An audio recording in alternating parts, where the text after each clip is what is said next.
बोलिए। नहीं, बिल्कुल मैं भी इस जो कांग्रेस के प्रवक्ता ने बात की है कि असुर शब्द करके एक जनता को इन्होंने असुर बोला है, राक्षस। मैं जनता को नहीं बोला ये था। जनता को बोला है इन्होंने अच्छा। कि जो आज इमरजेंसी का नाम ले रहे हैं वो सब ये असुर हैं। हाँ। तो क्या जनता राक्षस है? नहीं नहीं, जनता ये नहीं कैसे राक्षस। क्यों बोला इन्होंने फिर? हाँ, इस हाँ। बात को बोला क्यों उन्होंने? हाँ, जी, जी, कैसे ये he will clarify, he will clarify, he will clarify. जो श्री राम मंदिर के विरोध में इतना साल तक केस लड़े, इतना कहाँ से आना हुआ? शाहजहांपुर यूपी। जो ये लोग जो अयोध्या में श्री राम मंदिर का इतना विरोध किया, ये कौन होते हैं कहने वाले असुर हम लोगों को? ये भाजपा के लोगों को कौन होते हैं कहने वाले असुर कहने को? ठीक, you clarify. Yes I will. पहली बात तो मैंने जनता को बिल्कुल भी असुर नहीं बोला है। हाँ। और मेरी पूरी संवेदना है ऋषभ तिवारी जी के परिवार के साथ। अगर उनके पिताजी या नहीं, उनके दादाजी- पिताजी जेल गए, हाँ, मैं इमरजेंसी में जेल मैं गए। बिल्कुल बिल्कुल हाँ। यही बोल रहा हूँ। हाँ। और उन सभी लोगों के साथ मेरी संवेदना है जिनको उस समय जेल जाना पड़ा।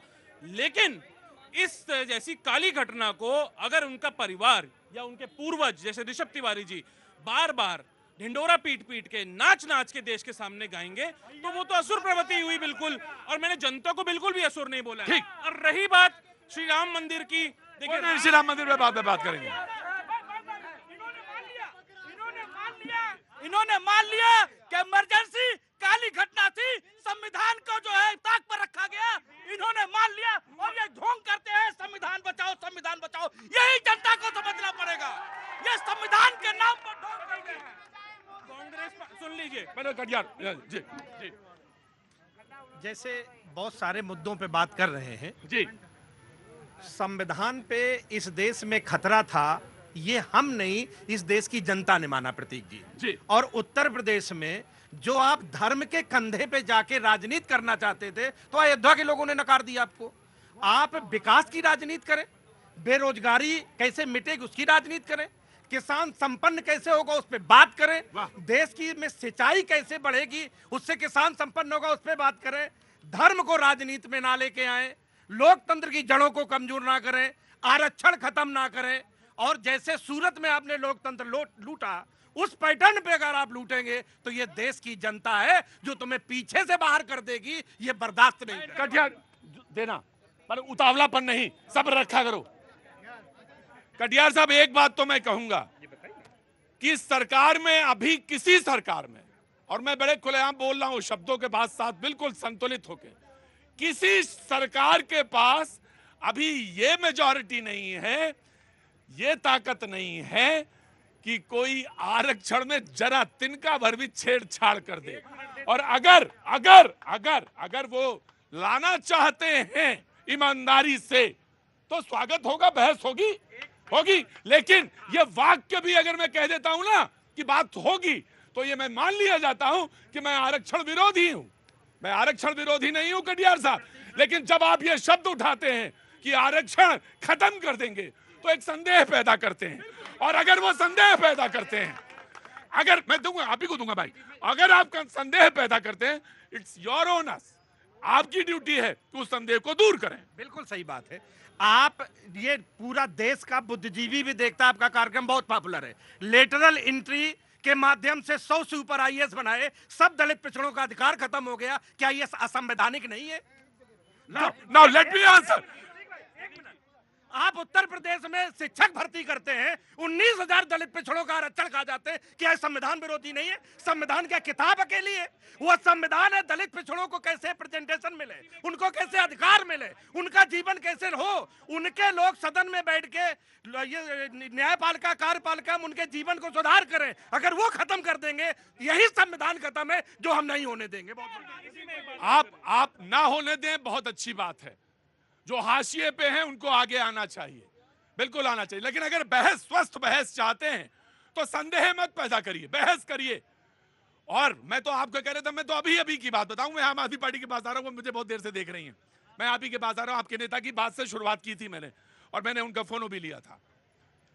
मैं आपसे सिर्फ एक बात करता हूं, मैं अभी की बात करता हूं, और वो ये है कि बिहार हाईकोर्ट ने जो कहा, आपने 65% बोला था ना, उसने स्ट्रक डाउन किया। तो जो अभी की बात है, बहस करिए, आइए ना, स्वस्थ बहस करते हैं। और मैं तो ये कहता हूं कि ये मान के चलिए कि अभी 50 साल आरक्षण की जरूरत है, 100 साल आरक्षण, लेकिन कहिए तो कि 100 साल आरक्षण है, उसके बाद बात, लेकिन उसके बाद रिव्यू होगा, उसके बाद रिव्यू होगा।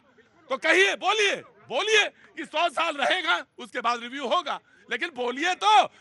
हाँ जी, लेकिन इनको पॉलिटिक्स करनी है जातियों में बांट के लोगों को, ये नहीं बोलेंगे ये बात ये बोल नहीं सकते कि आरक्षण पे रिव्यू होना चाहिए, जबकि बाबा साहब भीमराव अम्बेडकर ने खुद बोला था कि 10 साल में आरक्षण पे रिव्यू होना चाहिए। बाबा साहब ने उन स्थितियों परिस्थितियों बोला, लेकिन आज की स्थितियां परिस्थितियां जो हैं वो समाज की देखनी पड़ेंगी, तो जो हाशिए पे है उसको लाना पड़ेगा। जी जी, मैं इसमें ये कहना चाह रहा हूँ, जिसको एक बार बेनिफिट मिल गया, जो तर गया उसको क्यों मिले? अरे बहस पे आओ यार, तुम कहाँ आरक्षण पे, वो बरैया का छत्ता है, हाथ न डाल देना उसमें। देखिए, संविधान की हत्या की बात हो रही थी। मैं ये कह दूं, कांग्रेस ने बैक डेट में जाकर संविधान की प्रस्तावना में प्रियम्बल में चेंज कर दिया, और उसके लिए कोई मेजोरिटी नहीं थी। संविधान के हत्यारे कांग्रेस के लोग हैं। मैं इस घटना से ये बात कहना चाहता हूँ। और दूसरी बात, इंदिरा जी के जमाने में वो शब्द, सेक्युलर शब्द जिसको आप कहना चाह रहे हैं, बिल्कुल जोड़ा गया और बिना मेजोरिटी के जोड़ा गया, और ये बाबा साहब अम्बेडकर के संविधान में नहीं था।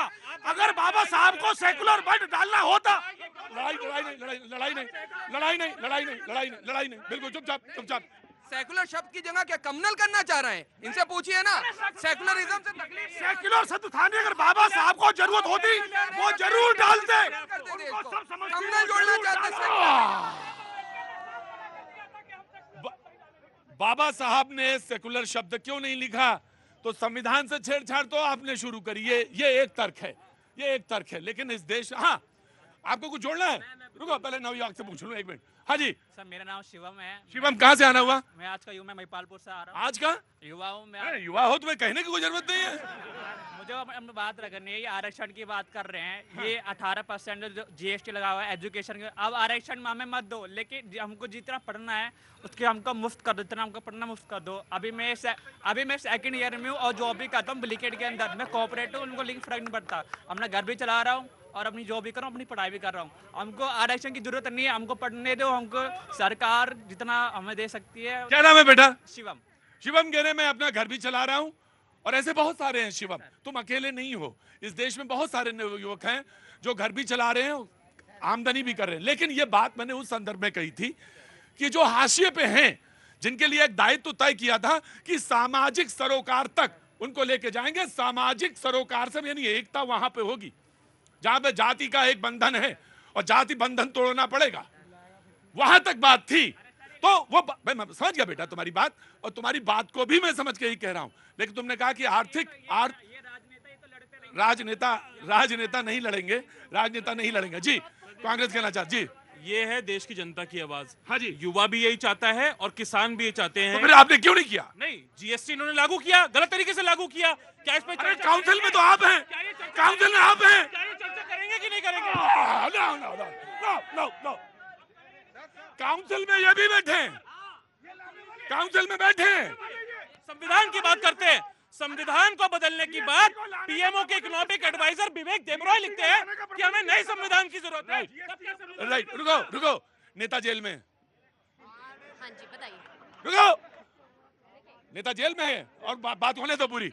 अभी क्योंकि यहाँ पे मुद्दों की बात हो रही है, हाँ। तो बीजेपी जैसी पार्टियां जो हैं और हमारे मोदी जी हैं, वो हमें सिर्फ और सिर्फ इतिहास में भटकाए रखना चाहते हैं। हाँ। आज वर्तमान की बात होनी चाहिए, भविष्य की बात होनी चाहिए। ये आपको, क्योंकि आप मुद्दों पे बात ना कर सके, इसलिए सिर्फ आपको इतिहासों में उलझाए रखेंगे।